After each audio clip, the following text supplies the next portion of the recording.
मजबूत राष्ट्रीय ग्रिड बनाएंगे जो बंगाल से घुसपैठ को समाप्त कर दे।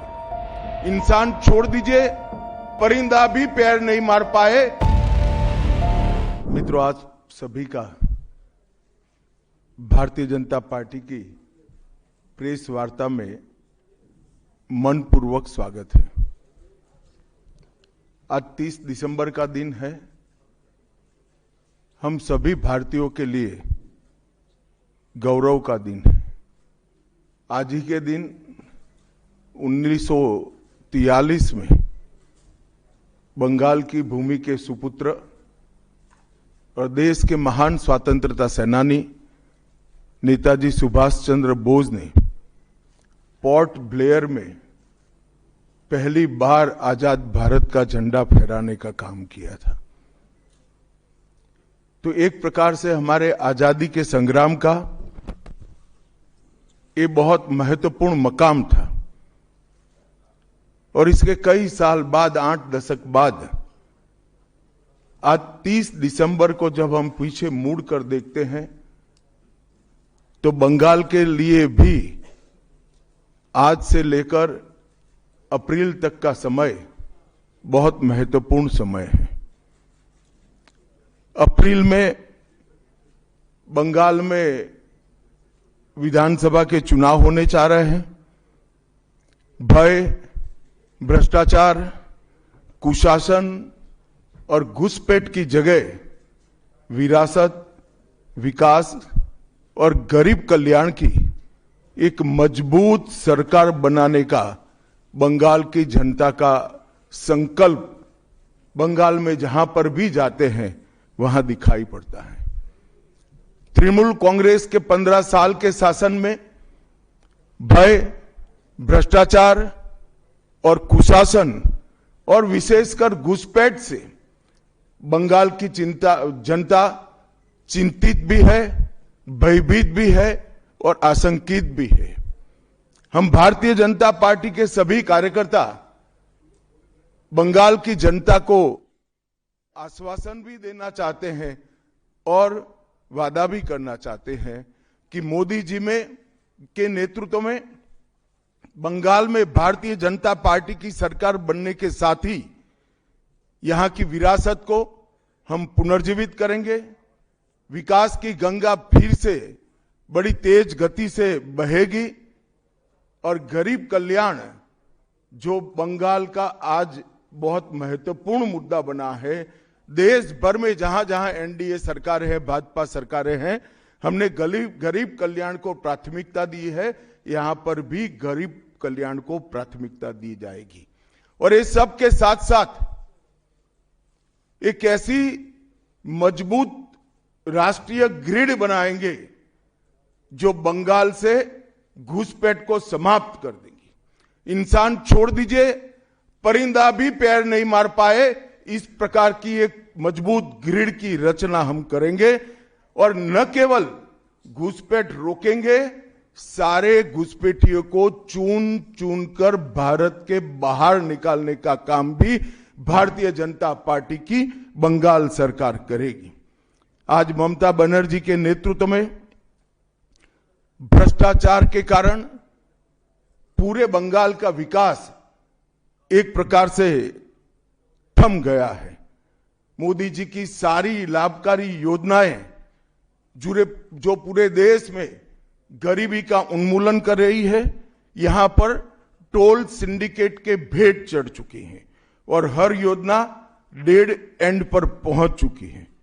14 सालों से भय और भ्रष्टाचार ये बंगाल का पहचान बना हुआ है। बीजेपी सरकार का संकल्प 15 अप्रैल 2026 के बाद जब भाजपा सरकार बनेगी, बंग गौरव, बंग संस्कृति, उसके पुनर्जागरण की हम फिर से शुरुआत करेंगे। और विवेकानंद जी, बंकिम बाबू और गुरुवर टैगोर और श्यामा प्रसाद मुखर्जी के स्वप्न का बंगाल बनाने का हम फिर से एक बार प्रयास करेंगे। और आज मैं फिर से एक बार कहना चाहता हूं, भारतीय जनता पार्टी के लिए ये बंग भूमि बहुत पवित्र और बहुत मायने रखने वाली है, क्योंकि हमारी स्थापना, भारतीय जनता पार्टी की स्थापना, भारतीय जनसंघ की स्थापना यही बंग भूमि के बड़े नेता श्यामा प्रसाद मुखर्जी ने की है। भारतीय जनता पार्टी की स्थापना से स्वामी विवेकानंद और बंकिम चंद्र चट्टोपाध्याय, इनका अनुकरण भारतीय जनता पार्टी ने अपने सभी सिद्धांतों के अंदर किया है। मित्रों, आज जब मैं कह रहा हूं कि इस बार 26 के बंगाल के विधानसभा चुनाव में बंगाल में हमारी सरकार बनेगी, इसका मजबूत आधार भी भारतीय जनता पार्टी के पास है। मैं आपको 2014 से 2024 तक के चुनाव के यात्रा के परिणामों को बताना चाहता हूं। 2014 के लोकसभा चुनाव में हमें 17% वोट मिले थे और 2 सीटें मिली। मेरी बात जरा सभी पत्रकार बंधु ध्यान से सुने। 2014 के चुनाव में हमें 17% वोट और 2 सीट मिले थे। 2016 के विधानसभा चुनाव में हमें 10% वोट मिले और विधानसभा की केवल 3 सीटें मिली थी। फिर 14 से 19 के बाद 19 के लोकसभा चुनाव में हमें 41% वोट मिले और 18 सीटें मिली। और 21 के विधानसभा चुनाव में हमें 38 वोट मिले और 77 सीटें मिली। ये बहुत बड़ा अंतर है। जिस पार्टी को केवल 3 सीट मिले थे, वो पार्टी 5 साल के ही अंतराल में 77 सीट प्राप्त करी। और इसका नतीजा देखिए, कांग्रेस, जिसकी एक प्रकार से स्थापना ही बंगाल से शुरू हुई, वो कांग्रेस पार्टी बिग जीरो पर पहुंच गई। और 34 साल तक शासन करने वाला कम्युनिस्ट गठबंधन भी एक भी सीट प्राप्त नहीं कर पाया और हमने मुख्य विपक्ष का स्थान प्राप्त किया। आज शुभेंदु जी मेरे साथ यहां पर बैठे हैं, वो हमारे प्रतिपक्ष के नेता हैं। 24 के चुनाव में भी हमने 39% वोट प्राप्त किया, 12% सीट प्राप्त की, 12 सीटें प्राप्त की। और 26 में हम निश्चित रूप से प्रचंड बहुमत के साथ भारतीय जनता पार्टी की सरकार बनाने वाले हैं। मित्रों, ये 24 से अब तक का समय भारतीय जनता पार्टी के लिए बहुत शुभांकर सिद्ध हुआ है। 24 में लगातार तीसरी बार नरेंद्र मोदी जी इस देश के प्रधानमंत्री बने।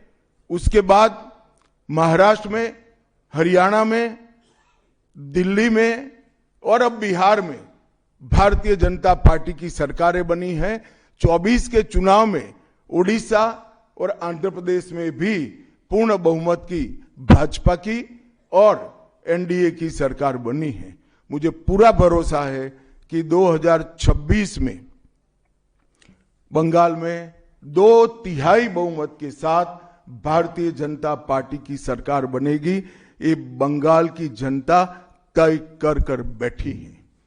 मित्रों, जहां पर भी बंगाल में जाते हैं, पूरे बंगाल की जनता घुसपैठियों से त्रस्त है। क्या कोई राज्य सरकार ऐसी हो सकती है जो घुसपैठियों की पनाहगाह अपने राज्य को बना दे? राष्ट्रीय सुरक्षा पर कितना बड़ा खतरा है, इसका जवाब बंगाल की मुख्यमंत्री ने बंगाल के चुनाव में दे। घुसपैठ रोकने के लिए उनके पास क्या योजना है? आर्टिकल 370 हटता है, वो विरोध करती है।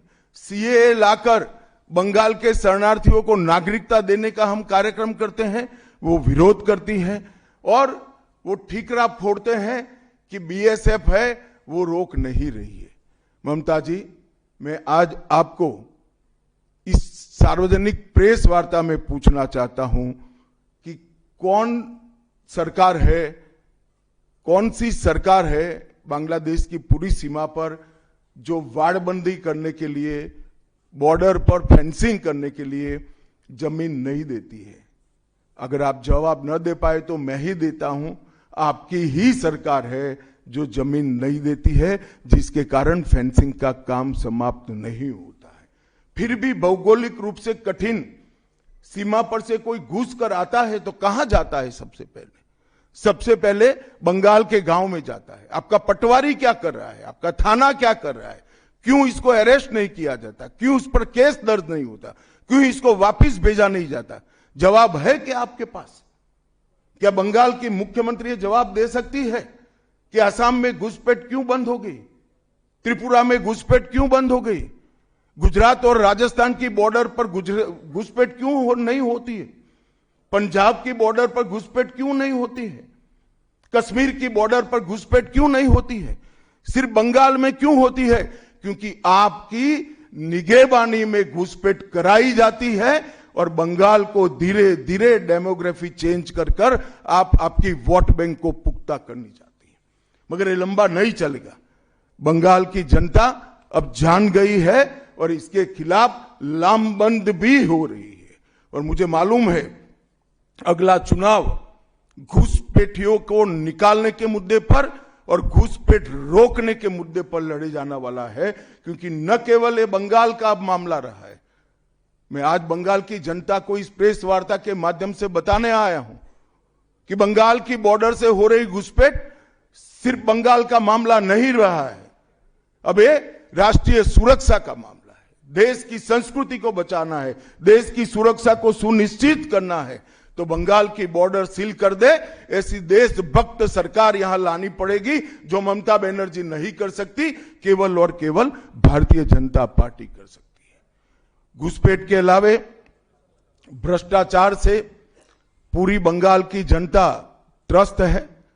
रोजवेली चिटफंड घोटाला, कैश फॉर क्वेरी घोटाला, एसएससी घोटाला, नगर पालिका नगर नियम का भर्ती का घोटाला, गाय तस्करी का घोटाला, राशन पीडीएस का घोटाला, मनरेगा का घोटाला, पीएम आवास का घोटाला, इतने सारे घोटाले हैं कि मैं पूरा लिस्ट पढ़ूंगा तो मेरी प्रेस कॉन्फ्रेंस का पूरा हिस्सा ही उसमें चला जाएगा।